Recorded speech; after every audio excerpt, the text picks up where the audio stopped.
ಹಾವೇರಿ ಜಿಲ್ಲೆಯಲ್ಲಿ ಉಚಿತ ಸೇವೆ ನೀಡುವ 108 ಆರೋಗ್ಯ ಕವಚ ಅಸ್ತವ್ಯಸ್ತಗೊಂಡಿದೆ. ಪರಿಣಾಮವಾಗಿ ಜಿಲ್ಲಾಸ್ಪತ್ರೆಯಿಂದ ಬೇರೆ ಆಸ್ಪತ್ರೆಗಳಿಗೆ ತೆರಳಿಕ್ಕೆ ಬಡ ರೋಗಿಗಳು ಪರದಾಡುವಂತ ಪರಿಸ್ಥಿತಿ ನಿರ್ಮಾಣವಾಗಿದೆ.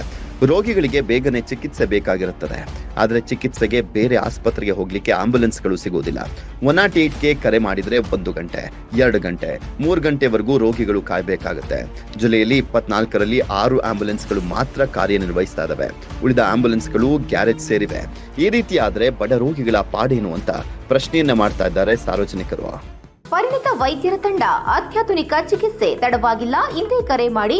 ಏಜೆ ಕ್ಯಾನ್ಸರ್ ಇನ್ಸ್ಟಿಟ್ಯೂಟ್ ಕರೆ ಮಾಡಿ. ಹಾವೇರಿ ಜಿಲ್ಲಾ ಗೌರ್ಮೆಂಟ್ ಹಾಸ್ಪಿಟಲ್ನಾಗ ಜನಕ್ಕೆ ಭಾಳ ತೊಂದರೆ ಆಗುತ್ತೆ ಸರ್. ಯಾಕಂದ್ರೆ ನಮ್ಮ ಹಾವೇರಿ ಜಿಲ್ಲೆಗೆ 7 ತಾಲೂಕು ಮತ್ತು ಹಳ್ಳಿಗಳು ಎಲ್ಲ ಪೇಷಂಟ್ ಇಲ್ಲೇ ಗೌರ್ಮೆಂಟ್ ಹಾಸ್ಪಿಟಲ್ಗೆ ಬರ್ತಾವೆ. ಬಂದಾಗ 102 ಗಾಡಿ ಇಲ್ಲ.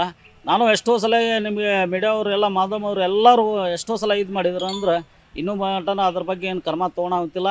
ಯಾಕಂದ್ರೆ ಎಷ್ಟೋ ಒಂದು ಪೇಷಂಟ್ ಬರೋಂಗಿಲ್ಲ ರೀ. ಒಂದು ದಿನಕ್ಕೆ ಒಂದು 500-600 ಪೇಷಂಟ್ ಗೌರ್ಮೆಂಟ್ ಹಾಸ್ಪಿಟಲ್ ಬಂದಿರ್ತಾವೆ. ಅದಕ್ಕೆ ದಯವಿಟ್ಟು ಜನಕ್ಕೆ ಒಂದು ಪ್ರಾಬ್ಲಮ್ ಆಗಿಬಿಡೋದು. ಆ ಥರ ಒಂದು ಅಧಿಕಾರಿಗಳು ಅದ್ರ ಮ್ಯಾಗ ಜಲ್ದಿ ಒಂದು ಕ್ರಮ ತೊಗೊಂಡ್ರೆ ಜನಕ್ಕೆ ಒಂದು ಅನುಕೂಲ ಆಗಿದೆ ಸರ್.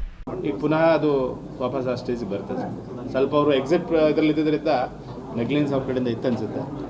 ಅಲ್ಲಪ್ಪ, ಬಟ್ ಇದು ಏನೇ ಇದ್ರು ನೀವು ಮಂತ್ಲಿ ರಿವ್ಯೂ ಮಾಡ್ಕೋಬೇಕಲ್ಲ. ಎವ್ರಿ ಫೋರ್ಟ್ ನೈಟಿಗೆ ಮಾಡ್ತಾಯಿದೆ ಸರ್. ಸಿ.ಒ ನಮ್ಮ ಅಧ್ಯಕ್ಷರು ಒಂದ್ಸಲ ಮಾಡಿದೆ ಸರ್ ಲಾಸ್ಟ್ ಇಯರ್. ಮತ್ತೆಲ್ಲ THOಗಳು ಅವ್ರವ್ರ ಡ್ಯೂಟಿ ಅಲ್ಲ. THOಗಳು ಏನು ಮಾಡಾಕತ್ತಾರೆ, ಮತ್ತು ಅವ್ರು ಮೇಂಟೈನ್ ಮಾಡಲ್ಲ. 3 ವೆಹಿಕಲ್ ಆಫ್ ದ ರೋಡ್ ಇದೆ ಸರ್. ಈಗೆಲ್ಲ ರಿಪೇರಿ ಆಗಿ 6 ಆಗಿದೆ ಸರ್.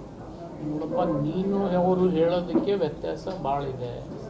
ನೀನು 16 ಅಂತ ಹೇಳ್ತೀವಿ, ಅವ್ರು 6 ಅಂತ ಹೇಳ್ತಾರೆ. 24 ಮಾಹಿತಿ ಕೊಟ್ಟಿದ್ದೀನಿ ಸರ್. ಕೇಳಿದ್ರೆ ಸರ್ ಮೊನ್ನೆ ಅವ್ರಿಗೆ ಫೋನ್ ಮಾಡಿ ಕೇಳಿದಾಗ ಅವ್ರು ಹೇಳಿದ ಮಾಹಿತಿ ಸರ್. ಅದು ಮೊನ್ನೆ ಆದರೆ ಈಗ 1 ವಾರದಿಂದ ಮಾಹಿತಿ ಹೇಳಕತ್ತೀರಿ. ಈಗ 1 ವಾರದೊಳಗೆ ರೆಡಿ ಆಗಿದೆ. ಈಗ ನಂಬರು ಕೊಡ್ತೀನಿ ನಾನು ಬೇಕಾದ್ರೆ ನಾನೇ ಒಂದು ರಿವ್ಯೂ ಮಾಡ್ತೀನಿ. ಅದನ್ನು ರಿವ್ಯೂ ಮಾಡಿಸ್ತೀನಿ, ಅವ್ರ ಲಾಗ್ ಬುಕ್ಕು ತರಿಸ್ತೀನಿ, ಯಾವ ಪೇಷಂಟ್ ಅವರು ಟ್ರಾನ್ಸ್ಪೋರ್ಟ್ ಮಾಡಿದ್ದಾರೆ, ಎಷ್ಟು ಮಾಡಿದ್ದಾರೆ ಬೇಕಾದ್ರೆ ಡೀಟೇಲ್ಸು ವೆರಿಫಿಕೇಷನ್ ಮಾಡ್ತೀನಿ.